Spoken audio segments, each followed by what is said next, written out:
চুয়াডাঙ্গায় প্রায় সব উপজেলায় দেখা দিয়েছে মৌসুমি জ্বর। আক্রান্ত রোগীদের ভিড় দেখা যাচ্ছে হাসপাতালে। সেবা দিতে হিমশিম খাচ্ছেন চিকিৎসকরা। রোগীরা জানান, জ্বরের সঙ্গে শরীরে প্রচণ্ড ব্যথা সহ নানা উপসর্গ দেখা দিচ্ছে। বান্ডেল থাকলে প্রতি সেনমানিতে টাকা বাঁচবে। বিকাশ সেনমানি বান্ডেল কিনে জিতুন প্রতি লেনদেনে। চিকিৎসকেরা জানান, হাসপাতালে আসা রোগীদের মধ্যে বেশিরভাগকেই বহির্বিভাগ থেকে ব্যবস্থাপত্র দিয়ে ছেড়ে দেওয়া হয়েছে। তবে যারা সুস্থ হচ্ছেন না তাদের হাসপাতালে ভর্তি করা হয়েছে।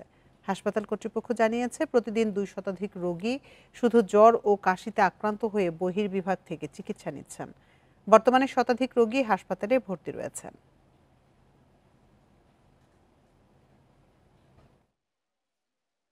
জ্বর যাচ্ছে না, খাইতে গ্রামের ডাক্তারে খাইয়ে কাজ হচ্ছে না, এখন এখানে আলাম না পেয়েছি তখন আবার এই হসপিটালে ভর্তি হয়ে কালকে আবার ওই ইমার্জেন্সি ভর্তি দেখানোর পরে তবে বলছে যে আপনি এখানে ভর্তি হন, হওয়ার পরে আবার ওই ইঞ্জেকশন দিল। এই জ্বরটা মূলত আমরা অধিক সংখ্যায় পাচ্ছি, তো এগুলো আমরা বহির্বিভাগে বেশিরভাগ চিকিৎসা দিচ্ছি, অন্তর্বিভাগে খুবই কমই ভর্তি হচ্ছে।